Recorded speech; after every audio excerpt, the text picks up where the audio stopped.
하나님 말씀은 마태복음 16장 17절 18절 말씀, 마태복음 16장 17절 18절 말씀 봉독해 드립니다. 예수께서 대답하여 이르시되 바요나 시몬아, 내가 복이 있도다. 이를 내게 알게 한 이는 혈육이 아니요 하늘에 계신 내 아버지시니라.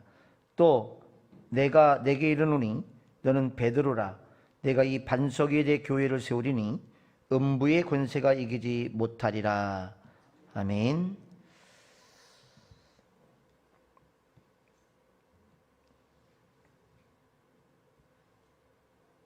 이 2부 시간에도 하나님께서 주시는 놀라운 은혜가 있기를 주님의 축복합니다.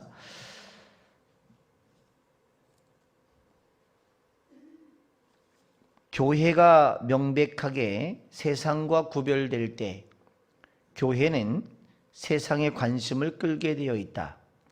처음에는 세상이 교회를 미워할지라도 결국 세상은 교회의 메시지에 귀를 기울이게 될 것이다. 마틴 로이드 존스 목사님이 하신 말씀입니다.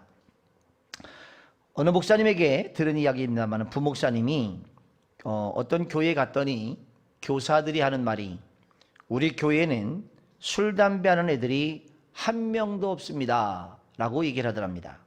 그래서 그 부목사님이 이렇게 물어봤답니다. 술, 담배 하는 이 애들을 모두 쫓아내셨습니까?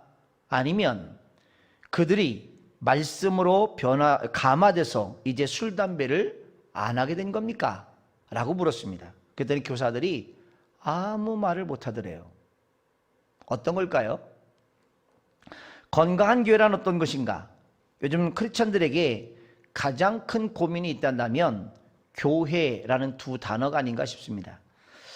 이 한 단어가 아닌가 싶습니다. 실상 믿음에 대한 고민보다는 믿는 사람들이 모인 공동체인 교회가 바람직한 교회이냐라는 고민을 하고 있다는 것이죠. 참으로 다행스러운 것은 사람들이 교회에 대해서 실망할지는 모르겠지만 하나님에 대해서는 아직 실망하고 있지 않다는 거예요.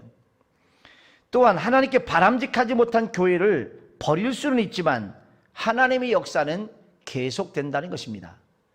오늘 이 베드로의 말씀을 통해서 저는 여러분과 두 가지 측면에서 교회를 생각해 보고자 합니다.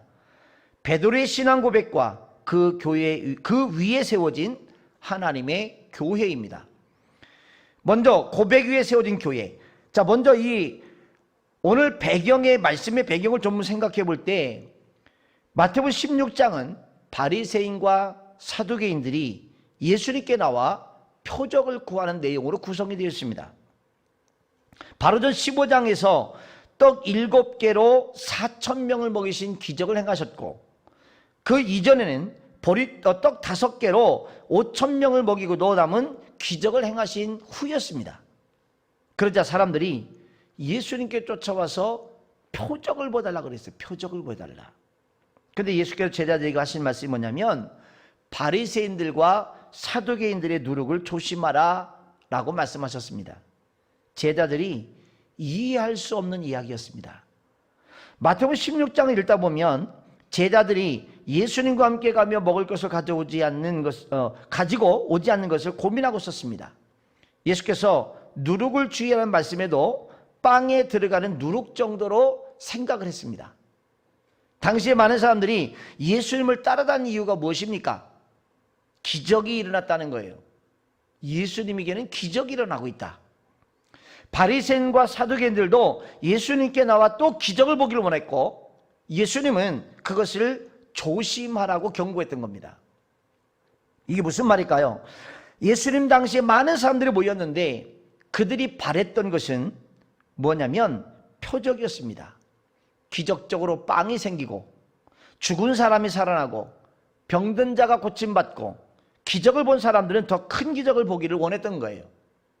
사람의 욕구는 계속 커지게 되어 있습니다. 처음에는 내가 100만 가지면 나는 만족하겠다 그럽니다. 근데 100을 가지면 사람들은 200을 원합니다. 200을 가지면 1000을 원합니다. 천을 가진 사람은 만을 원하는 것입니다. 사람의 욕심이란 것은 끊임없이 커지는 것이죠. 그래서 예수님의 주변에 모인 사람들이 기적을 본 사람들이었어요. 그런데 그 기적에 만족하지 못하고 더 큰 기적을 보달라는 거예요. 이들을 조심하라고 주님은 말씀하십니다. 예수님 주변에 늘 사람이 많았습니다. 예수님이 중요해서 모인 사람들이 아니라 그들이 모이는 이유는 기적이 일어나기 때문에. 사람들은 그 기적을 보기를 원했지만 예수께서는 계속해서 기적의 장소를 피하셨습니다. 기적은 제한적입니다. 예수님을 만나는 장소에서만 일어나는 일입니다. 게다가 빵을 먹는 기적을 체험한 사람들은 또 시간이 지나면 배가 고프게 되어 있어요. 죽은 자를 살렸지만 그는 또 죽게 될 것이고, 병든 자를 치유했지만 병든 자는 또 병들 것이고, 언젠간 죽게 되겠죠. 예수님께서 어려움을 당하는 자들을 긍휼히 여기시고 고쳐주셨지만 예수님의 사역의 목적이 그게 전부 목적이 아니라는 것이죠. 여러분, 교회를 생각해 보십시오. 왜 사람들이 교회에 옵니까? 마치 예수님 당시에 기적을 보고 모였던 것처럼 교회에서 그것을 구하는 것입니다. 예수께서 누룩을 주의하라 그랬는데 교회에 누룩이 만연합니다. 이제 예수께서 빌립보 가이사랴에 이르러 제자들에게 물으시죠. 너희는 나를 누구라느냐? 나를 누구라고 생각하느냐? 그래서 제자들이 대답합니다. 마태복음 16장 14절로 16절에 보면 이르되 더러는 세례 요한, 더러는 엘리야, 어떤 이는 예레미야나 선지자 중에 하나이다. 이르시되 너희는 나를 누구라 하느냐? 시몬 베드로가 대답하여 이르되 주는 그리스도시요 살아계신 하나님의 아들이십니다. 세례 요한이 누굽니까? 당시에 아주 매력적인 사람입니다. 독서를 퍼부으며 사람들에게 회개하라고 외쳤던 멋진 사람입니다. 그의 삶도 참 멋진 삶이었습니다. 그렇게 따르는 사람이 많은데 광야에 약대 털옷을 입었고 석청을 먹으며 삽니다. 자신들이 하지 못하는 삶을 사는 그들을 바라보며 사람들은 그를 영웅처럼 대했습니다. 예수님을 마치 멋있게 삶을 사는 영웅의 한 사람으로 생각하는 사람들이 많은 것 같습니다. 엘리야가 누구인가요? 구약의 가장 위대한 선지자 중에 하나입니다. 가장 큰 기적을 행한 사람입니다. 엘리야 하면 능력이 생각나는 사람입니다. 갈멜산에서 이방 선지자들과 대결해서 승리한 사람, 그래서 850명의 이방 선지자들의 목을 잘랐던 사람, 그는 불의 선지자입니다. 마치 예수님이 행하신 기적을 보면 엘리야를 연상하게 합니다. 예레미야가 누구인가요? 그의 별명은 눈물의 선지자였고 이스라엘 민족을 생각하면 눈물을 흘리며 기도했던 사람, 그리고 하나님 말씀이 대안에 전해주는 선지자였습니다. 마치 예수께서 하신 말씀을 들으면 예레미야를 연상시킬지도 모릅니다. 그렇죠. 지금 이 시대에 많은 사람들이 좋은 교회를 찾아, 좋은 목사를 찾아 다닙니다. 어느 교회가 좋은 교회일까? 어느 교회가 좋은 목사일까? 신의와 기적이 일어나든 독설로 사람의 마음을 시원하게 하든 살아가는 모습이 매력적이든 주일 설교 메시지가 탁월하든 여러 가지 이유로 교회를 찾아다닙니다. 옮겨 다니기도 합니다. 그런데 오늘 예수께서 제자들에게 물으셨던 것 같이 똑같은 질문을 하십니다. 그래, 사람들이 그런 이유로 교회를 다닌다고 하자. 그리고 그런 목적을 가지고 하나님을 믿는다고 하자. 그런데 너희는 나를 왜 믿니? 왜 나를 믿으며 이 교회에 있는데, 이 물음이 오늘 우리에게 물으신 근본적인 물음이고요. 이 물음에 답할 수 있어야 됩니다. 이 답이 있는 곳이 교회여야 됩니다. 아멘. 이 물음에 세워진 교회가 반석입니다. 이 반석 위에 세워진 교회는 오늘 본문에 보니까 이 반석 위에 내 교회를 세우리니 음부의 권세가 이기지 못하리라 그랬어요. 어떤 기사와 표적도 교회가 세워지는 근거가 되지 못합니다. 오직 믿음이 고백 위에 세워진 교회가 든든하게 세워지는 교회입니다. 기적도 표적도 없어지는 때가 옵니다. 우리가 바라는 축복의 시간을 즐기는 것이 신앙이 아니라 예수님을 주로 고백하는 자들의 삶 위에 세워지는 교회가 진정한 교회입니다. 그 어떤 신앙의 고백도 없는 교회는 능력이 없어요. 그 모든 것이 사라지는 날이 올 때에 다 없어져 버립니다. 음부의 권세가 The Gate of Hades라 그러잖아요. 구약에서는 스올이라 그러는데 어둠의 세계를 의미합니다. 반석 위에 세워진 교회, 그 어떤 어둠의 세력도 이기지 못한다는 거죠. 참담합니다. 여기서 또 주목할 것이 있습니다. 늘 반석 위에 세워진 교회에 음부의 권세가 침투합니다. 넘어뜨리려고 합니다. 하지만 절대로 이기지 못합니다. 할렐루야. 사단이 아무리 강하지만 교회를 무너뜨릴 수는 없어요. 마태복음 7장 25절에 보면 비가 내리고 창수가 나고 바람이 불어 반석 위에 세워진 집과 모래에 세운 집이 여러분 차이가 드러날 때가 나와요. 비가 내리고 창수가 나고 바람이 불어서 그런 현상이 나타났을 때 반석 위에 세운 집과 모래에 세운 집은 분명히 다릅니다. 여러분, 우리 진리등대교회는 어떤 교회가 되어야 될까요? 바람이 불면 날아가는 교회, 비가 오면 무너지는 교회. 그렇게 되면 그건 교회가 아니에요. 생명력이 없는 교회예요. 능력이 없는 교회예요. 교회는 반석 위에 세워져야 됩니다. 그럼 반석이 뭡니까? 어느 교회를 짓다 보니까 바위들이에요. 큰 바위들이 있어가지고 지하를 팔 수가 없는 거예요. 돈이 너무 많이 들어가는 거예요. 그 중단한 교회도 있어요. 완전히 돌 위야, 돌 위에. 그러면 그 교회는 반석 위의 교회네. 그래서 이름도 바꿔야 되겠죠. 반석교회로. 예수님께서 오늘 보면 제자들에게 물으신 것이 무엇입니까? 그래, 사람들은 나를 세례 요한이나 엘리야나 혹은 에레미야나 선지자 중에 하나라고 하는데 너는 나를 누구라니? 나를 뭐라고 생각하니? 그걸 믿는 거예요. 그거 묻는 거예요. 그래서 마태복음 10장 16절에 아주 유명한 베드로의 그래서 고백이 나오는 것입니다. 주는 살아계신 주는 그리스도시요 살아계신 하나님의 아들이십니다. 여러분, 이 고백이 우리 고백이 되어야 됩니다. 예수님께서 베드로를 수제자로 삼으신, 그리고 그를 쓰신 이유는 다른 데 있는 것이 아니라 베드로의 이 고백이 참 귀중하게 예수님에게 들려진 겁니다. 아마도 성경에 나오는 12명의 제자 중에 가장 많은 단점이 있는 사람, 약점 있는 사람이 베드로입니다. 성격 급하지요. 말고기를 갖다 잘라버리지 않나? 그리고 금방 또 시험에 드는 사람이에요. 바다 위로 걸으라니까 막 급하잖아요. 급하니까 나 바다 위로 걷게 해주세요. 그래, 걸어와. 막 걸어가요. 그러다가 어떻게 해요? 금방 빠져. 약한 사람, 약한 사람. 단점이 많은 사람. 그리고 예수님의 공생기간에 가장 많이 꾸중을 들은 사람, 실수를 많이 한 사람이 베드로입니다. 수제자임에도 불구하고. 그럼에도 불구하고 예수님께서 베드로를 쓰신 이유는 딱 하나, 베드로의 아름다운 믿음의 고백을 들으신 겁니다. 여러분, 교회를 다시 생각합니다.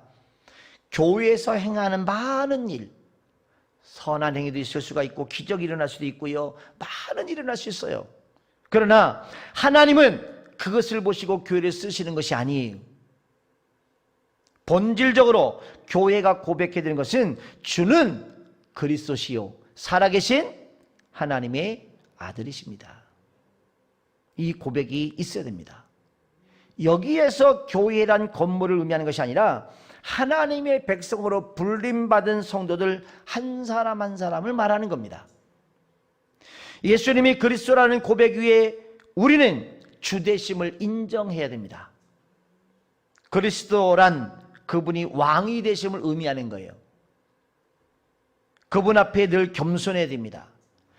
교회가 행하는 어떤 것도 그분을 앞서지 못하고, 교회가 행하는 그 어떤 것도 그분의 영광을 가로채서는 안 됩니다. 여러분, 우리가 입당 예배가 돌아온 토요일입니다. 입당 예배 때 최고의 영광 받으실 분은 하나님이세요. 주님이세요. 성령님이세요. 인간이 나타나면 안 돼요. 우리가 구별해야 되는 것이 이것입니다. 하나님께 나를 위해 내 인생의 주인공으로 세워주셨다는 것이죠. 하지만 하나님 나라에서 나는 주인공이 아니라 하나님께 쓰임받는 존재가 되어야 됩니다. 예를 들어서 영화를 찍을 때 엑스트라가 있습니다.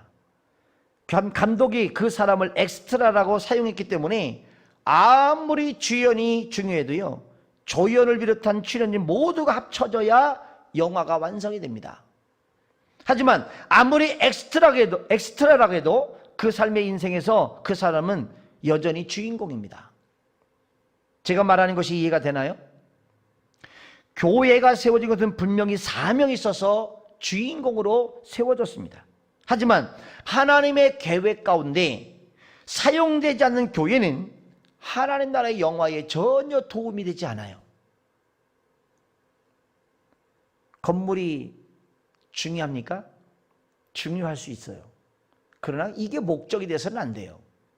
이 건물을 아름답게 줘놓고 결국 우리가 하고자 하는 것은 하나님께 예배요, 영혼 구원입니다. 그게 두 가지예요. 그게 주 목적이 돼야 됩니다. 목회와 신학이라는 잡지에서, 이 목사님들이 많이 보는 잡지입니다.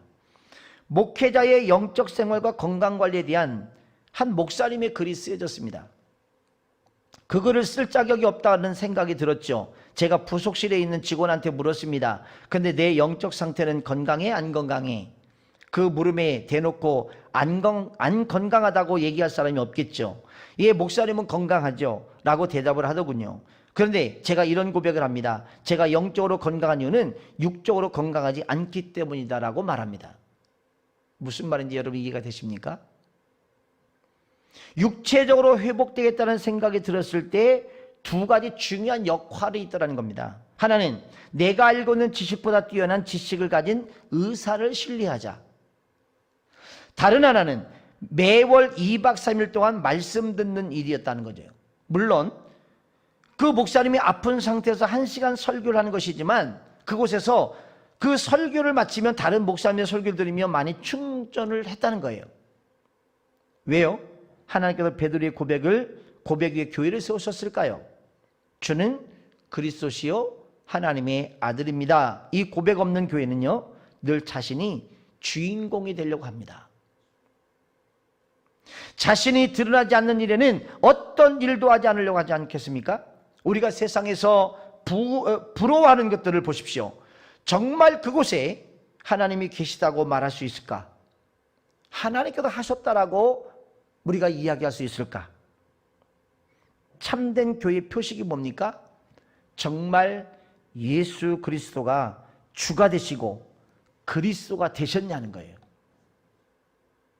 그냥 입에서 나오는 몇 마디의 고백이 아니라 삶의 실제가 되고 있느냐 하는 거예요. 교회론 좀 명확해지지 않습니까? 바로 고백 위에 세워진 교회, 주님께서 교회를 세우셨다는 것입니다. 내가 세운다라고 주님이 말씀하신다는 거예요. 여러분, 진리등대교회가 사람이 세웠나요? 주님이 세우신 것입니다. 아멘이십니까? 우린 건물 하나에 너무나 큰 의미를 두고 있을지 모르겠지만 건물은 그냥 건물이에요. 건물이 모든 것을 대변할 수는 없어요. 중요한 건 여러분 한 분 한 분의 진실한 신앙 고백입니다. 예수님을 그리스도시요 살아계신 하나님의 아들이라고 분명히 고백할 수 있는 우리 진리대 성도들이 다 되기를 축복합니다. 교회를 다시 생각하며 우리가 주목해야 할 일이 있다면, 말이 있다면 오늘 말씀에 주어가요. 주어. 교회를 세우신 분이 주님이란 사실이에요. 어떤 단체든 가장 중요한 것을 잃으면 본질을 잃는 거거든요. 그래서 F.B. 메이어라고 하는 사람이, 그 목사님이 이렇게 말했습니다. 어떤 사람도 갑자기 밑바닥으로 떨어지지는 않는다. 영적인 침식은 점진적으로 서서히 파기되면서 일어난다. 그것은 개개인 안에서 일어날 수 있고 또 교회 안에서 일어날 수 있다. 여러분, 이 침식이 무서운 것은요, 언제나 천천히, 언제나 조용히, 나도 모르게 미묘하게 일어나고 있다는 거예요. 내가 믿음이 무너지는지 모르게 서서히 진행이 되고 있어요. 내 신앙이 곤두박질을 치고 있는 게 서서히 일어나고 있는 거예요. 어찌 보면 나도 감을 잡지 못할 정도로. 근데 어느 순간에 보니까, 아니 내가 도대체 언제 이렇게 밑바닥까지 떨어졌지? 라고 생각을 하는 거죠. C.S. 루이스 목사님이 이런 말을 했습니다. 스크루테이프의 편지에서 이렇게 말합니다. 실로 지옥에 이르는 가장 안전한 길은 점진적인 길이다. 즉 급회전도 없고 이정표도 없고 표지판도 없고 부드럽고 완만한 비탈길이다. 여러분, 이 말이 무슨 말인지 이해되시죠? 지옥으로 가는데 길이 완만해. 그래서 이게 내려가는지 안 내려가는지 잘 모를 정도야. 급히 막 회전하는 것도 없어. 이정표도 없어. 어디로 간다는 이정표가 없는 거예요. 표면도 표지판도 없고 부드럽고 완만한 비탈길이에요. 내려가는데 전혀 부담이 없어. 느낌이 없어. 그러니까 나도 모르는 사이에 서서히 지옥을 향해 가고 있다는 거예요. 여러분, 사실 기준과 이정표가 없으면 대개 침식 현상을 감지 못합니다. 그리고 어느 순간에 허물어져가는 무서운 것이 있죠. 그래서 찰스 스탠들 목사님이 교회 각성이라는 책에서 교회 침식을 경계하라 라고 얘기를 했어요. 교회 침식을 경고해라. 여러분, 교회 침식이 올 때 보면 대부분 현상이 나타나요. 어떤 현상이 나타나냐? 첫 번째, 모이기를 싫어해요. 침식 중에 하나입니다, 여러분. 모이기를 싫어해요. 두 번째, 기도하는 것을 게을리하기 시작해요. 기도가 점점 약해지고 있어요. 세 번째, 예배가 점점 약화되기 시작해요. 예배의 생명력이 없어지기 시작해요. 예배가 파워풀하지 않아요. 그러니까 은혜 못 받죠? 내 심령이 무뎌지죠? 자꾸만 하나님과의 관계가 이 촉이 탁 쓴 게 아니라 촉이 무뎌져 있어요. 영적인 감각을 잃어가요. 그러면서 봉사하는 것도 싫어지고 헌신하는 것도 싫어지고 자꾸만 나도 모르게 뭔가가 말 못할 뭔가가 있는 거예요, 내 안에. 특별히 뭐라고 딱 얘기할 수 없는 뭔가가 있는 거예요. 그러면 나도 모르는 사이에 서서히 처지기 시작합니다. 교회가 영적으로 어두워지기 시작합니다. 이 밝기를 조도라 그러는데 우리 교회는 지금 조도가 굉장히 밝은 쪽이에요. 지금 등을 2개나 좀 덜 킨 겁니다. 2개 더 키면 더 밝습니다, 지금. 너무 밝기 때문에 지금 조절을 좀 하고 있는데, 여러분, 이렇게 밝기 때문에 교회가 왕성한 교회냐, 생명력 있는 교회냐, 능력 있는 교회냐? 아니에요.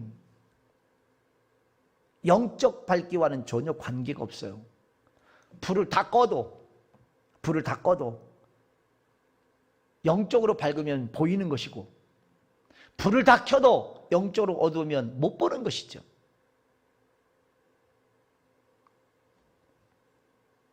교회 침식에 대해서 민감하셔야 됩니다. 교회는 여러분이에요. 여러분이 교회예요. 여러분 한 분 한 분이 영적으로 어두워져 가고 자꾸만 어두워져 가면 안 되는 거예요. 한 사람 한 사람이 점점 깨어나야죠. 영성으로 맑아져야죠. 각성하셔야 될 줄 믿습니다. 이정표는 두 가지 점에서 아주 중요합니다. 얼마만큼 왔는가, 얼마만큼 가야 하는가. 여러분 등산하다 보면 등산 표지판에 앞으로 정상까지 몇 킬로 남았습니다라고 쓰여져 있습니다. 그렇죠? 그래서 가면서 많은 도전을 받게 돼요. 힘들어 포기할까 하다가 조금 더 왔네? 얼마밖에 안 남았네? 그래서 자꾸 그것을 보면서 힘을 내서 자꾸 가게 되죠. 교회에 대한 중요한 이정표가 되어 있는 단어가 있습니다. 오늘 본문 가운데 반복되는 단어가 뭐냐면 내가란 단어예요. 내가. 본문의 18절에 여러분 묵상하면 아주 흥미로운 점 발견합니다. 또 내가 내게 이르노니 너는 베드로라. 내가 이 반석 위에 내 교회를 세우리니 음부의 권세가 이기지 못하라. 3번이나 나오죠. 예수께서 교회를 세우시겠다 할 때 제자들은 교회가 뭔지를 잘 모르고 있었습니다. 아직 교회가 세워지지 않았기 때문이죠. 그러나 주님께서는 앞으로 세울 것이다. will. 여기 단지 교회라는 헬라어 에클레시아라는 단어는 무엇으로부터라는 뜻하는 에크와 부르다의 뜻의 칼레오의 합성어거든요. 그래서 에클레시아가 된 겁니다. 즉 다른 사람들 가운데 불러내실 그 무엇이 교회라는 거예요. 교회. 그리고 이 일을 하시는 분이 바로 주님이시라는 것입니다. 아멘. 가만히 생각해 보면요, 주께서 세우시는 교회가 건물을 의미하는 것은 분명히 아닌 것을 알 수 있습니다. 예수님을 사랑하고 그를 주인으로 인정하는 사람들이 불림받은 공동체, 그것이 교회입니다. 베드로라는 반석 위에 교회를 세우실 때부터 예수님의 의도는 분명하게 드러납니다. 건축가는 그리스도심을 밝히고 계시는 겁니다. 좀 더 깊이 내가라는 말의 의미를 생각해 보도록 하죠. 처음 교회가 세워지기 전부터 예수께서 디자인하신 교회는요, 사람을 중요시하지만 주님의 뜻대로 세운 교회인 것 같습니다. 건물을 지을 때 컨셉이 있습니다. 단순히 건물 모양이 아닌 생각이 들어져 있는 것이죠. 그래서 교회를 지을 때 어떤 건물을 지을 것이냐의 문제가 아니라 무엇을 하는 교회를 지을 것이냐가 중요한 거예요. 그렇죠? 자, 여기 2층을 한번 생각해 보자고요. 2층에 이제 본당이 있고 예배 준비실이 있고 비전 로비가 있습니다. 그럼 처음부터 그 생각이 들어가 있는 거예요. 자, 본당은 이렇게 사이즈로, 그리고 여기에다가는 이렇게 만들고 이렇게 만들고 이렇게 만들어야 되겠다라는 생각이 들어가 있는 것이죠. 2층에 저쪽에 예배 준비실이 원래는 화장실이었어요. 제가 화장실을 없앴어요. 그리고 예배 준비실을 만들었고, 저기 지금 비전 홀에 그 비전 룸이 로비가 사실은 거기가 하나의 룸이 하나가 있었어요. 그 룸도 이거를 지으면서 다 없애버린 거예요. 그러니까 로비가 굉장히 크죠. 사람들이 다른 교회는 이 본당을 크게 하는데 왜 여기는 로비가 이렇게 클까? 이렇게 로비 큰 교회는 처음 봤다는 거예요. 이 정도 사이즈 교회에 저렇게 큰 로비를 본 적이 없다는 거예요. 저는 의도가 있었던 거예요. 왜 저렇게 가야 되는지는 의도가 있었던, 생각이 있었던 것이죠. 그 룸 하나 자체를 없애버리고 로비를 비전 로비로 만든 것이죠. 마찬가지입니다, 여러분. 우리가 이런 컨셉이 있을 때 뭔가 진행되는 것처럼 눈에 보이는 가시적 교회는요, 외부 환경에서 영향을 받지만 눈에 보이지 않는 불가시적 교회는 성령에 의해서 하나님의 계획과 지배를 받게 됩니다. 또한 오늘 말씀 중에 우리가 주목해야 할 동사가 하나가 있습니다. will, 무엇 할 것이다, 앞으로 이렇게 할 것이다 라는. 아직 교회가 세우지 않았습니다. 지금 칭찬받고 있는 베드로도 예수님이 세우실 교회가 무엇을 의미하는지 잘 모르고 있습니다. 하지만 곧 주님께서 세우실 교회가 드러나게 될 것이라는 거예요. 진리 능력에 세우신 목적은 이제부터 드러나기 시작할 겁니다. 예수님이 부활 승천하신 후에 세워진 교회는 환난과 핍박 가운데 세워진 교회였습니다. 분명한 신앙 고백과 반석 위에 교회를 세우신 이유가 분명해집니다. 반석에 세워지지 않는다면, 분명한 신앙 고백이 없단다면 그 교회는 금방 무너질 수밖에 없기 때문에, 예수님이 세우신 첫 번째 교회는요, 늘 역사의 소용돌이 속에서 위대한 일을 행해왔습니다. 초대교회가 예수 그리스도를 주라 시인하는 명백한 교회 위에 세워졌다면, 그 핍박을 이기고 승리의 그리스도를 예비하는 교회가 명백한 고백을 잃어버렸을 때, 더는 예수 그리스도가 주가 아닌 교권과 교황과 교회의 건물이 주인 됐을 때 교회는 어두워져 갔습니다. 그래서 16세기에 종교개혁이 일어난 것입니다. 제가 수요예배 때 말씀드렸는데, 새벽 예배 때구나. 여러분, 깜짝 놀랄 뉴스를 여러분 들으시지 않으셨어요? 교황이 뭐라고 하는지 아시겠습니까? 동성연애자들을 인정했습니다. 큰일 났습니다. 그랬더니 미국에 있는 동성연애를 지지하던 교회들은 쌍손 들고 환영을 했습니다. 목사님들이.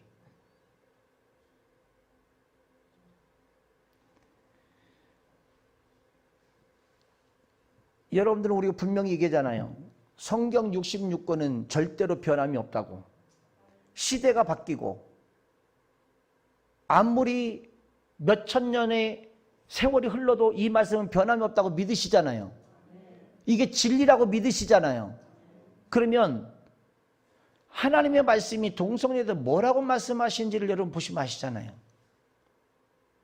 로마서에 뭐라고 얘기합니까? 사람들이 순리대로 쓰지 않냐고. 그래서 로마가 망했지 않습니까? 하나님의 심판은요, 변함이 없어요, 여러분. 사랑의 하나님을 자꾸 얘기를 해요. 맞죠? 하나님 사랑의 하나님이죠. 그러나 공의의 하나님이세요. 공의의 하나님. 만약에 공의의 하나님을 얘기하지 않으면 모든 죄는 다 무너져 버려요. 그러면 죄를 다 용납하시겠죠.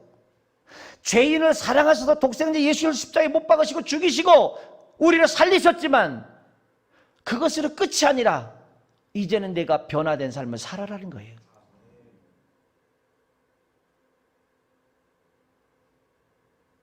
우리가 크리스찬이면서도 동성연애자들을 옹호한다는 것은 신앙을 버리는 것입니다, 여러분. 지금 국회에서 진행하는 그 법이 통과되면 목사가 동성애자 잘못 설교해버리면요, 구속당할 수 있고 고소당할 수 있어요. 큰일 났어요.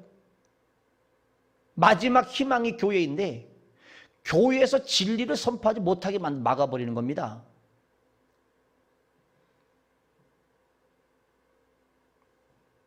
지금 이 설교는 우리만 듣고 있는 게 아니에요. 이게 지금 유튜브에 올라가는 걸 내리기 전에는 어떤 사람들도 다 듣습니다. 그러나 저는 담대하게 이 이야기를 합니다. 왜? 진리는 진리니까. 변하지 않는 진리이기 때문에. 법으로 아무리 갖다 잣대를 대도 말씀을 변할 수 없어요. 말씀을 이길 수 없어요.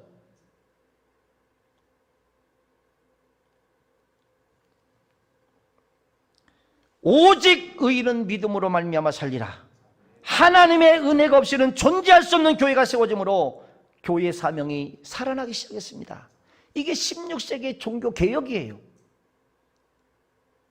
인간의 공로가 아닌 하나님의 은혜 앞에서 그리스도인들은 경건을 입어겠고 하나님의 은혜 앞에서 주어진 축복은 선교의 도구로 쓰임받기 시작했습니다.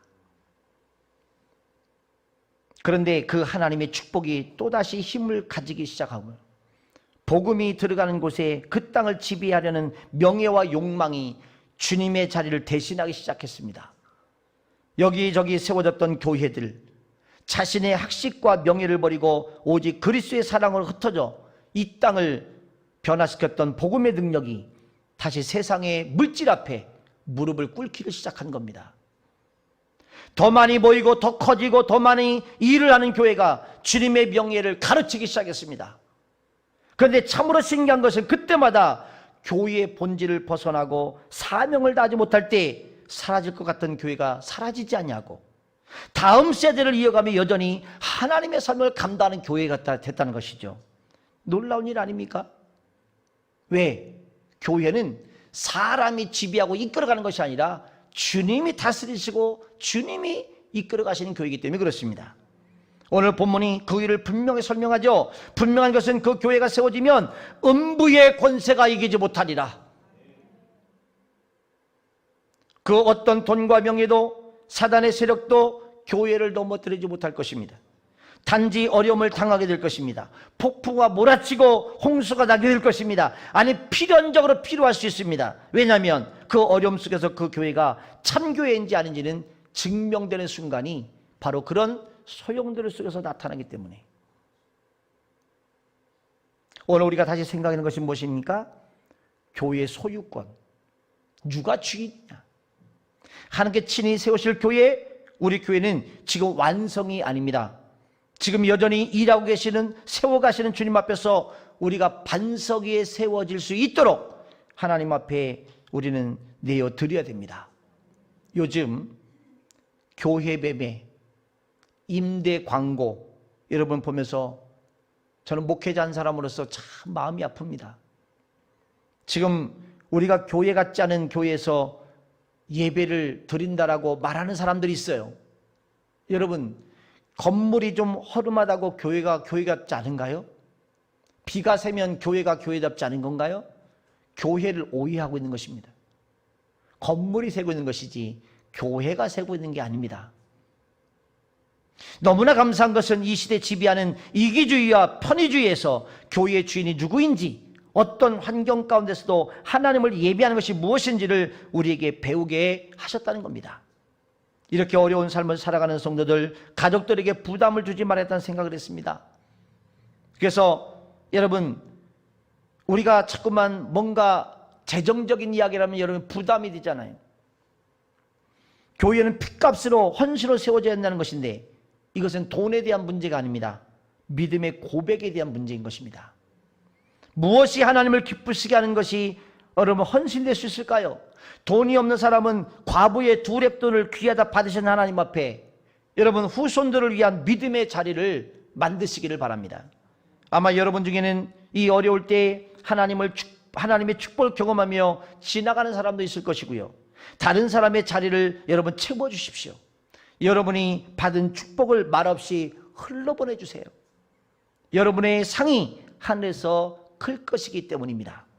누구의 의도 드러나는 것이 아니고, 누구의 공로도 드러나는 것이 아니고, 기꺼이 헌신하는 공동체 예배 자리를 만든 일이 되어야 된다고 생각이 됩니다.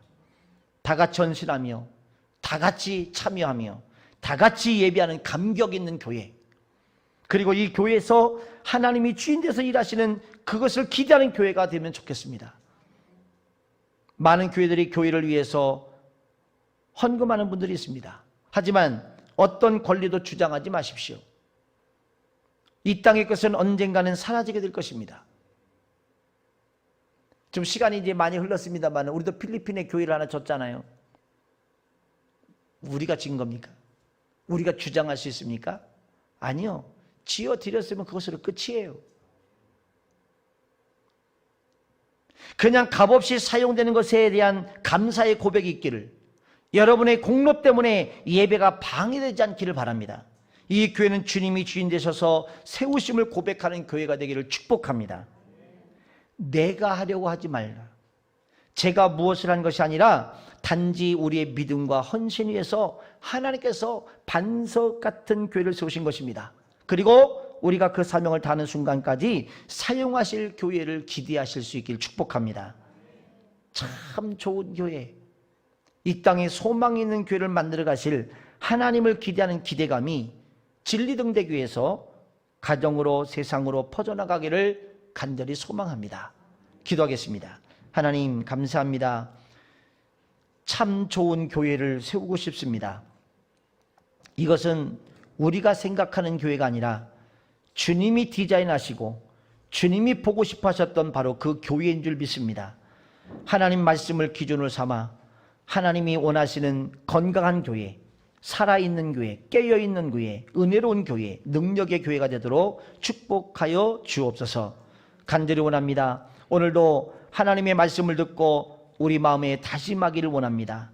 내 의가 드러나지 않도록, 내 공로가 드러나지 않도록 오직 주님의 영광만이 드러날 수 있도록 주님 역사하여 주시옵소서. 감사드리며 찬양하며 예수님의 이름으로 기도하옵나이다. 아멘.